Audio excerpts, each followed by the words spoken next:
Hey fellas, I apologize if I sound odd or say odd things. I'm feeling a little bit under the weather, but I'm doing alright. Anyways, these are 10 logos that I was able to find today while out and about outside of my house.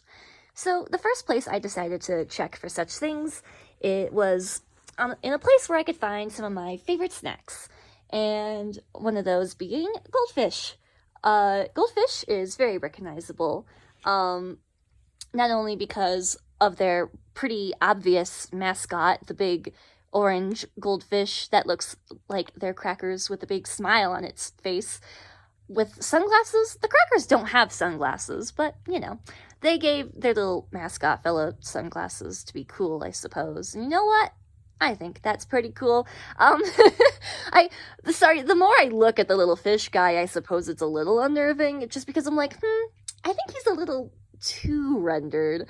Why did they have to make his shading give him such a 3D Pixar feel to him? Did we really need that? Why couldn't he just be, I don't know, a little two-dimensional cartoon fish? But I suppose that would just if they did a rebrand, that would probably be really jarring for a lot of people, because at this point they've stuck with this particular branding for so long. It's like you can't really picture it as anything else. This is just what the brand has looked like forever now. They're, sorry again, I'm tripping over my words, but their logo is pretty multifaceted. It's a logo, they have a logo within a logoception, because you can see the little Pepperidge Farm, which is like their parent company, within the big swooshy circle where the word goldfish is.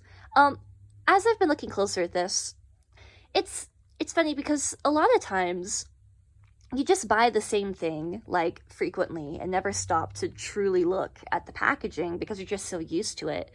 But if sometimes you miss out on little details like the little fish in the eye of fish and the really neat and unique font that they've chosen. I've found myself in this moment where I've taken the time to observe it, admiring the really unique font they've chosen, because I'm like, I don't think I've seen that anywhere else. Whatever font that is, it's like, wow, that's very goldfish branded right there. It's all swooshy and curved, and I don't know. Is it cheesy to say, haha, cheesy, get it? Anyways, is it cheesy to say that it gives the vibes of swimming fish because it's surrounded? I don't know, fellas. Let's go to the next one. Cheez-It is another yummy snack that I find myself frequently buying, and a very popular brand. It also has incredibly bright colors that it uses. Big, bold, blocky letters in white against a bright red background with yellowish orangish highlights. I think something that also really helps the logo, especially the words, stand out, is the drop shadow behind everything. I think that just really completes it, because if it didn't have that drop shadow, I don't think it would go as hard as it does. I don't think the logo would be as solid. It kind of, I don't know, it adds a bit more emphasis to it, a bit more drama. I don't know why you need your crackers to be dramatic, but it's a classic logo, it looks great, and even got a silly little square in there. I'm gonna be so honest, I'm not sure if that little square is supposed to be a dash, or if it's just a little decoration. I feel like it could definitely be a dash, because I actually don't know if you're supposed to spell the word Cheez-It with a dash. Does anyone know? Maybe. I don't know, it's like the whole Spider-Man dilemma. Does it have a hyphen? Anyways, so if it is supposed to be in place of a hyphen, hey, it's pretty clever. Just turn it into a little cracker square. But, even if it's just supposed to be a little decoration, it works. I don't know, mysteries of the universe, I suppose. The Reese's logo is one I'm very familiar with because it's my little brother's favorite candy. Now, I feel like there surely must be some sort of psychological effect to their logo here, because I look at it and I immediately taste Reese's. I don't know. Anyone else? I think it's because not only have they got those warm colors of bright orange and yellow in there, which I'm sure has some kind of psychological effect, seeing as many restaurants use such colors, but they've also got their words outlined in chocolatey brown.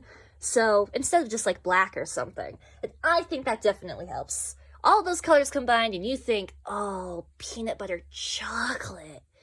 I also really enjoy their cursive-esque logo going on. However, there is one thing that bothers me, and this is only something I've noticed, of course, upon scrutiny, because when you're just going about your everyday life, you're like, hey, it says Reese's, I'm gonna buy it. But now that I'm scrutinizing the logo, I've noticed something and it bothers me just a little bit. Why is it that in this cursive-esque style of writing, are all the letters connected except for that first S and that last E? Because the last E and the last S are connected, and the other E's are connected to the S, but there's just that one part where they're not. And I really don't know why. It makes me want to get a hold of it and just kind of erase that line right there and be like, why? Why are the last two letters not connected to the first four? Why did y'all do that? Huh? I don't know, but otherwise, pretty solid logo. Nothing too fancy, but recognizable thanks to colors and that round cursive style. The Kit Kat logo has chosen a very fitting typeface. It's blocky and it's rectangular, just like the candy itself.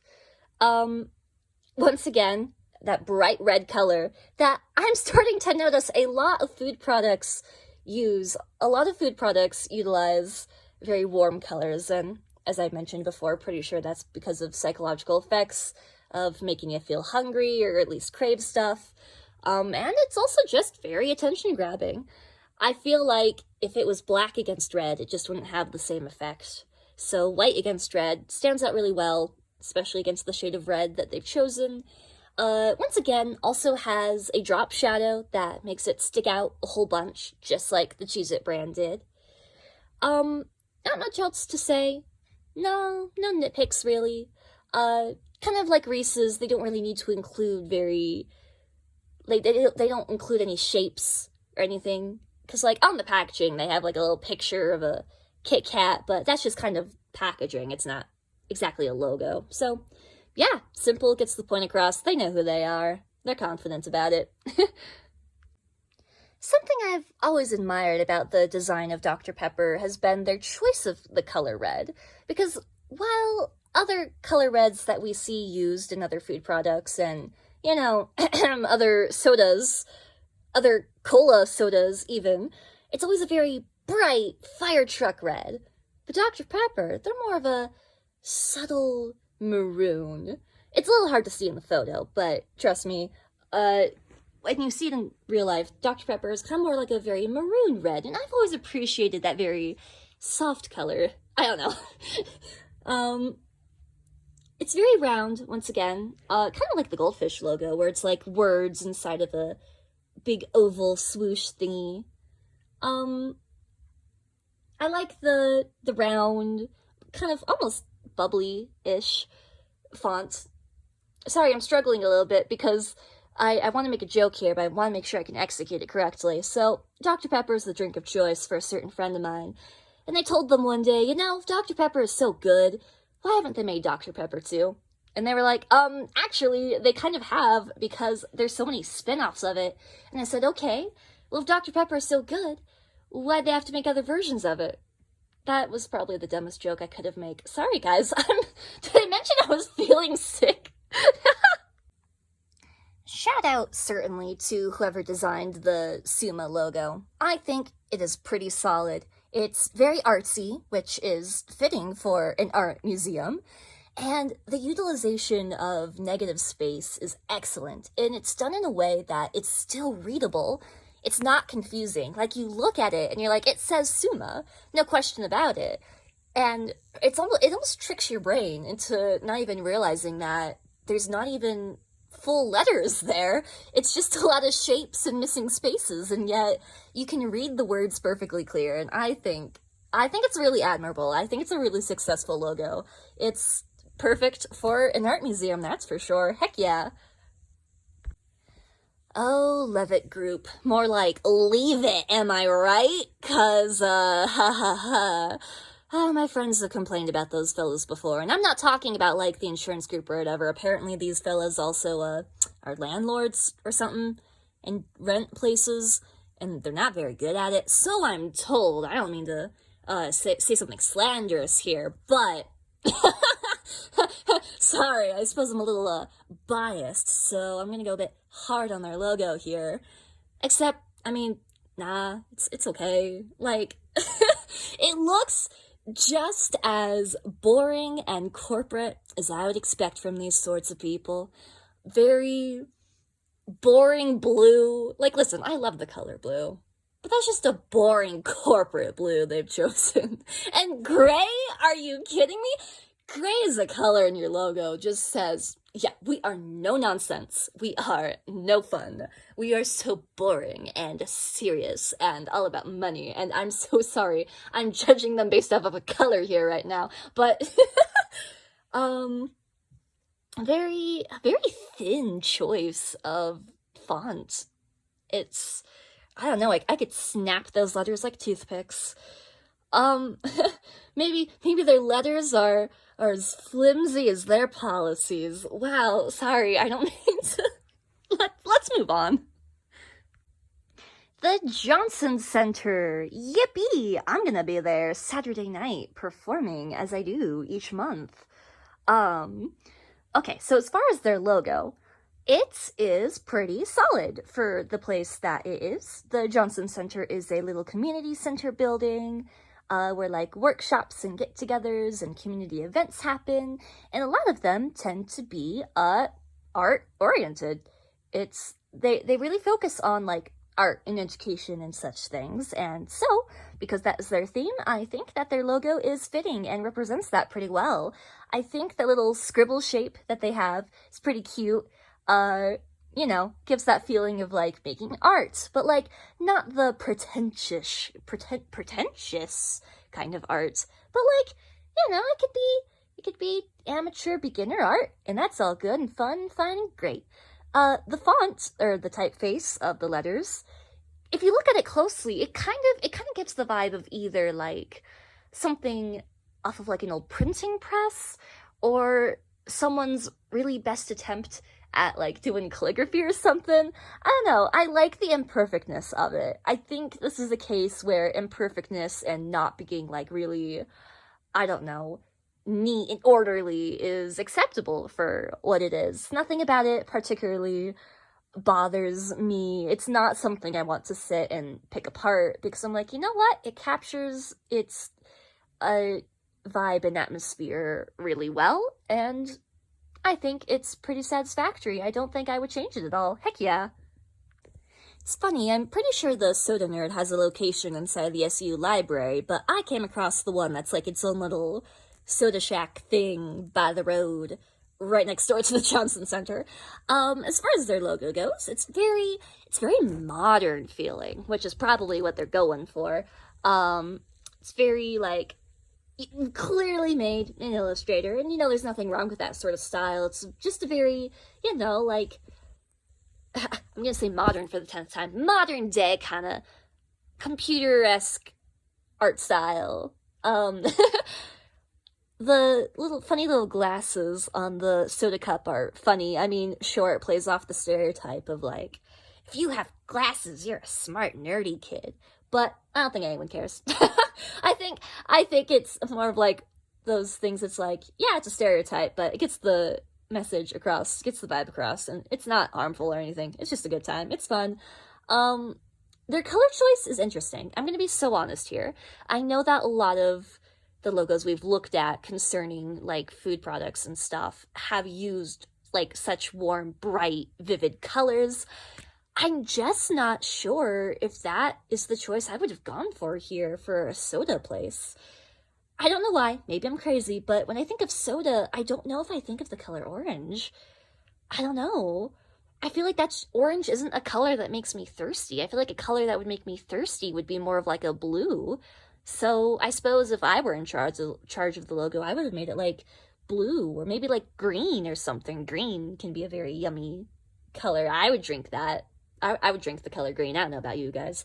Yeah, I think the font is fine. It doesn't stand out, but like in a good way. Like it's not some insane, I don't know, papyrus or whatever, which is good. It's just down to business, and I think that's fitting and good and fine. So yeah. Now, as far as this drink goes, I've been drinking like one of these basically every day because for some reason my friend gave me like 2 whole packages of them, so I have a lot of them. I'm like, might as well. They're pretty good. They're orange flavored. You know, because they're orange flavored, obviously you're gonna make your bottle orange and put a little orange picture on there to get that across. But we're talking about the logo of the brand. Now, the brand is named Ghost. Okay? Sorry, I think I just have gripes with the name first and foremost. Why did you think that was a good name for a drink brand? Like, I'm sorry, when I hear Ghost, I'm thinking of, like, the music band. I don't know. Why? What does your drink brand have to do with ghosts? Like, are you trying to be cool? Are you trying to be edgy? Is that what you're trying to get across with your interesting font there? Is it supposed to look like, I don't know, heavy metal, rock and roll, graffiti kind of thing? Is it? I don't know. Their branding, frankly, really confuses me. And then, you have the little ghost fella. And it's not a cute ghost fella either. It's more of like look at his little angry eyes. He's got angry eyes, which just makes me think that these people are trying really hard to be like, we're an edgy, cool drink brand. Drink us and you'll be cool. Look at this cool, angry, mean-looking ghost fella. Like, okay, I don't know. It's like when you have such bright colors, though, it kind of gets rid of that effect. You know, if you're going to be using such bright blues and oranges and greens, it just doesn't have that edgy feel that makes me think your brand name and logo style is going for. You confuse me. I need to research these people. Where did they come from? Why have I only heard of this drink brand this year? Who are you people? Your logo is giving me mixed messages, and that's my opinion. Thanks for listening to my sick in the head rambles. Not sick in the head, but feeling sick, and it's messing with my head rambles. Yippee!